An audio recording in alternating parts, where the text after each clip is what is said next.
জলবায়ু পরিবর্তনের বিরূপ প্রভাবে হুমকির মুখে বাংলাদেশ, বিশ্ব সম্মেলনে ক্ষতিপূরণ আদায়ে সোচ্চার থাকার তাগিদ। ঢাকার চারপাশে নদী দখলদারদের তালিকায় সরকারি প্রতিষ্ঠানও, বুড়িগঙ্গা বাঁচাতে মহাপরিকল্পনা। কুমিল্লার ঘটনায় ইকবাল সহ 4 জন আবারও রিমান্ডে, সাম্প্রদায়িক রাজনীতিকে প্রশ্রয় নয় বললেন আইনমন্ত্রী। ডু অর ডাই ম্যাচে ক্যারিবীয়দের জয়, বিশ্বকাপ থেকে বিদায় টাইগারদের।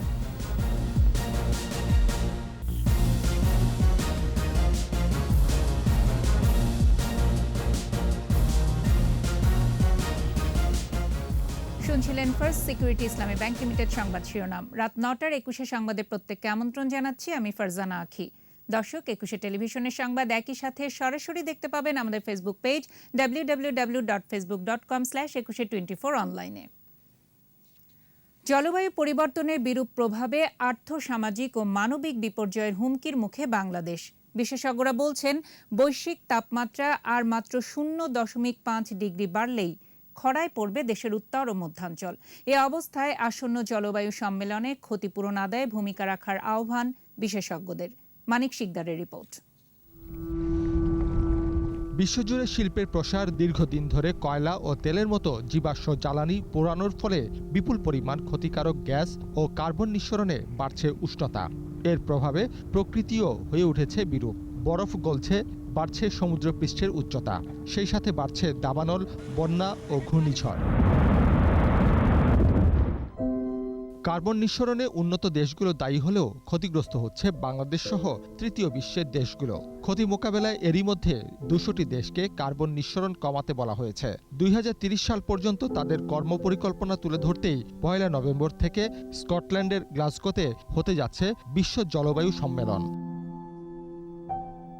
সম্মেলন থেকে বাংলাদেশের প্রত্যাশা নিয়ে আওয়ামী লীগের বন ও পরিবেশ উপকমিটির এই আয়োজন।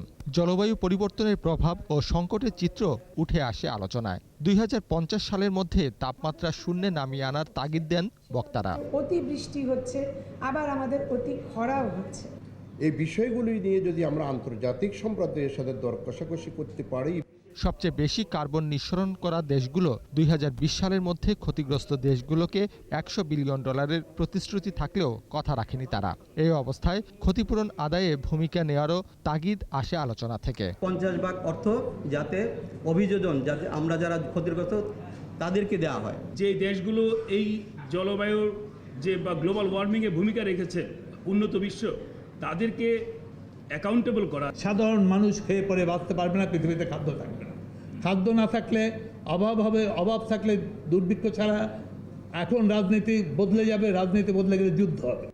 আলোচনায় অংশ নিয়ে কৃষিমন্ত্রী বলেন, ক্ষতিপূরণের দাবি আদায়ের পাশাপাশি জলবায়ুর বিরূপ প্রভাব মোকাবেলায় কাজ করছে সরকার। বাংলাদেশের সবচেয়ে বেশি ক্ষতিগ্রস্ত হবে ক্লাইমেট চেঞ্জের জন্য কৃষি, এবং এই কৃষিকে রক্ষা করার জন্য আমাদের বিজ্ঞানীরা কাজ করছে এবং আমাদের ইতিমধ্যেই অনেক সফলতা রয়েছে। সম্মিলিত প্রয়াস থাকলে যে কোনো দুর্যোগ মোকাবেলা সম্ভব বলে মনে করেন আলোচকরা। আজ বাংলাদেশ পৃথিবীতে মর্যাদাশীল জাতি। মানিক শিকদার, 21 টেলিভিশন, ঢাকা। ঢাকার চারপাশের নদীগুলোর দখল কোনোভাবেই বন্ধ করা যাচ্ছে না। সবচেয়ে বেশি দখলের কবলে বুড়িগঙ্গা ও তুরাগ। দখলদারদের তালিকায় বেসরকারি বিভিন্ন ব্যক্তি ও প্রতিষ্ঠান ছাড়াও সরকারি বিভিন্ন প্রতিষ্ঠানের নামও আছে।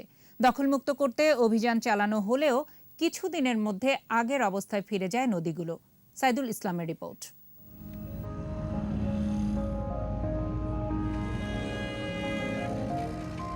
400 বছরের পুরনো এ শহরের 4-5টা নদী বেষ্টিত। তবে দখল আর দূষণে নদীগুলোর যৌবন হারিয়েছে অনেক আগেই। বিশেষ করে আদি বুড়িগঙ্গা এখন খুঁজে পাওয়াই কঠিন। নদী পারে ময়লা আবর্জনা, এমনকি কনক্রিট ফেলে দখলের শুরু। দখল তালিকায় সবার উপরে আছে সিমেন্ট ফ্যাক্টরিগুলো। এই চিত্র মিরপুর বেরিবাদ এলাকার। এভাবেই সিমেন্ট ফ্যাক্টরিগুলো গিলে খেয়েছেন নদীর জায়গা।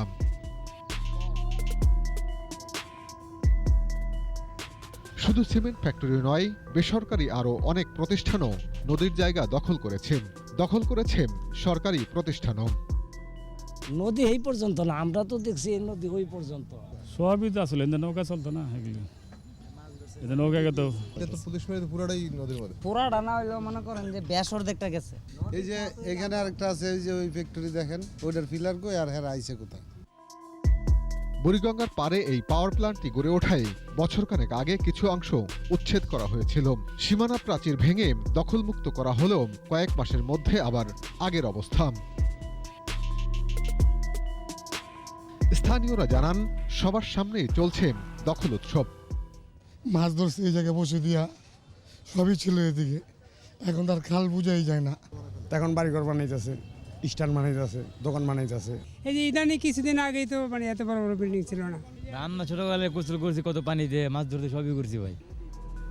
তবে দক্ষিণ সিটির মেয়র জানালেন, বুড়িগঙ্গা বাঁচাতে হাতে নেওয়া হয়েছে মহাপরিকল্পনা। আদি বুড়িগঙ্গাটাকে আমরা পুনরুদ্ধার করব এবং তার সাথে সাথে পুরো বুড়িগঙ্গার পাশ দিয়ে আমাদের যে এখন বেড়িবাঁধের সড়কটা আছে, এটাকে আমরা 6 সারিতে উন্নীত করব। নদী উদ্ধারে সব ব্যবস্থাই নেওয়া হবে বলে জানান মেয়র। অবৈধ যে দখলের যে অভয়ারণ্য চলছে, যে মহা উৎসব চলছে, এটা বন্ধ হবে। যে উচ্ছেদ করে পরে আবার সেটা দখল হয়ে যায়, এর জন্য আমরা দীর্ঘমেয়াদী মহাপরিকল্পনা করছি। পরিকল্পিতভাবে নদীগুলো দখল ও দূষণমুক্ত করা গেলে উন্নত ঢাকা গড়ার কাজটি এক ধাপ এগিয়ে যাবে। সাইদুল ইসলাম, 21 টেলিভিশন, ঢাকা। কুমিল্লার ঘটনায় ইকবাল সহ 4 আসামির আরও 5 দিনের রিমান্ড মঞ্জুর করেছেন আদালত। চিফ জুডিশিয়াল ম্যাজিস্ট্রেট আদালতের বিচারক ফারহানা সুলতানার আদালতে তাদের হাজির করা হয়। সিআইডির পক্ষ থেকে আরও 7 দিনের রিমান্ড আবেদন করা হলে আদালত দ্বিতীয় দফায় 5 দিন করে রিমান্ড মঞ্জুর করেন। এর আগে ইকবাল হোসেন, ইকরাম হোসেন, দারোগাবাড়ি মাজারের 2 সহকারী খাদেমের 10 দিন করে রিমান্ড চায় পুলিশ। আদালত তাদের 7 দিনের রিমান্ড মঞ্জুর করেন। গত 13 অক্টোবর পূজা মণ্ডপে কোরআন রাখার ঘটনায় জড়িত থাকার অভিযোগে সিসিটিভির ফুটেজ দেখে ইকবালকে কক্সবাজার থেকে গ্রেপ্তার করা হয়।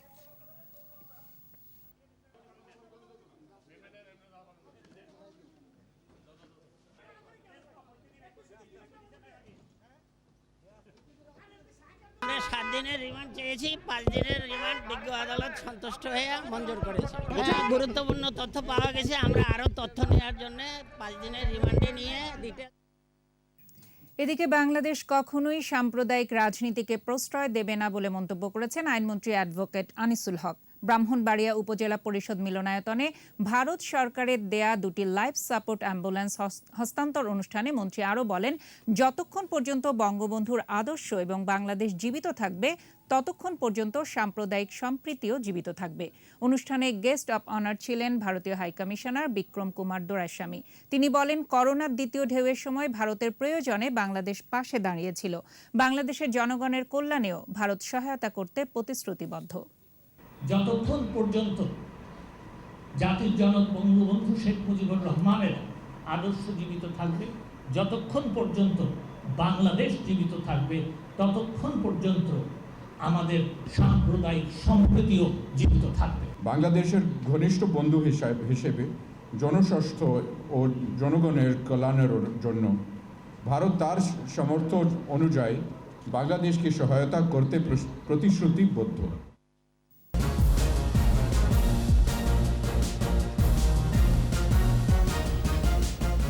দেখছেন রাত 9টার 21 সংবাদ। শুরুতেই করোনা প্রসঙ্গ। করোনায় 24 ঘন্টায় 7 জনের মৃত্যু হয়েছে। মৃতের সংখ্যা বেড়ে 27,854। স্বাস্থ্য অধিদপ্তরের তথ্য অনুযায়ী 833টি ল্যাবে 17,811টি নমুনা পরীক্ষায় শনাক্ত হয়েছে 305 জন। 24 ঘন্টায় ঢাকায় 3 জন এবং চট্টগ্রাম, রাজশাহী, খুলনা ও বরিশালে 1 জন করে মারা গেছে।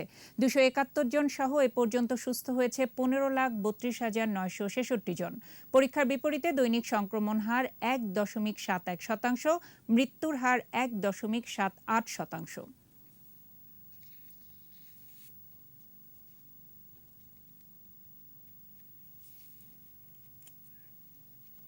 SIBL ব্যবসা বাণিজ্যের খবর।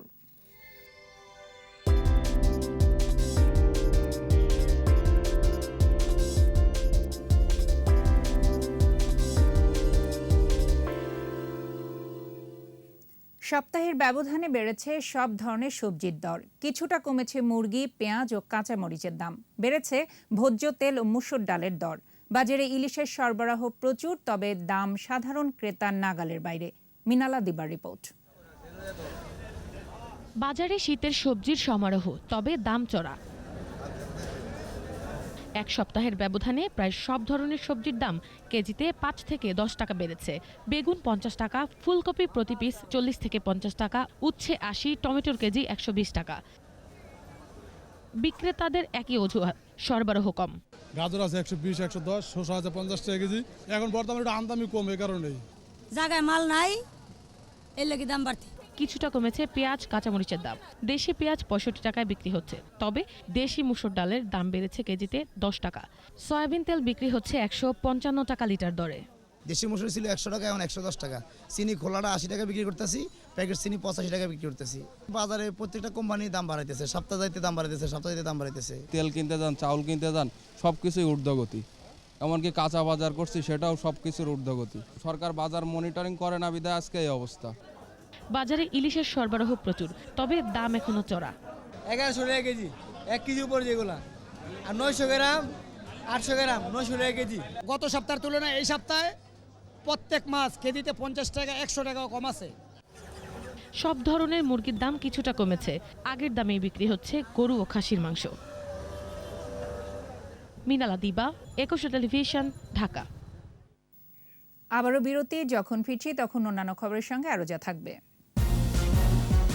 পশ্চিম তীরে 3000 বসতি স্থাপনে ইসরায়েলের অনুমোদন, যুক্তরাষ্ট্রের আপত্তি।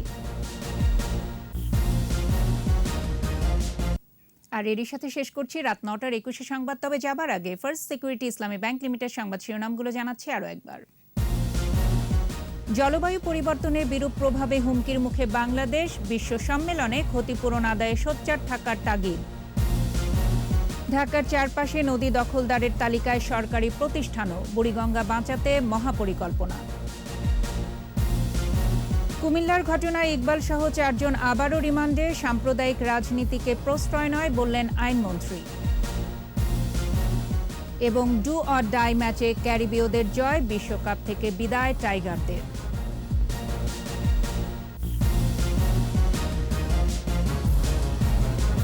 সর্বশেষ খবর জানতে ডায়াল করুন 2021 নম্বরে, আর ভিজিট করুন 21-tv.com এই ওয়েবসাইটে।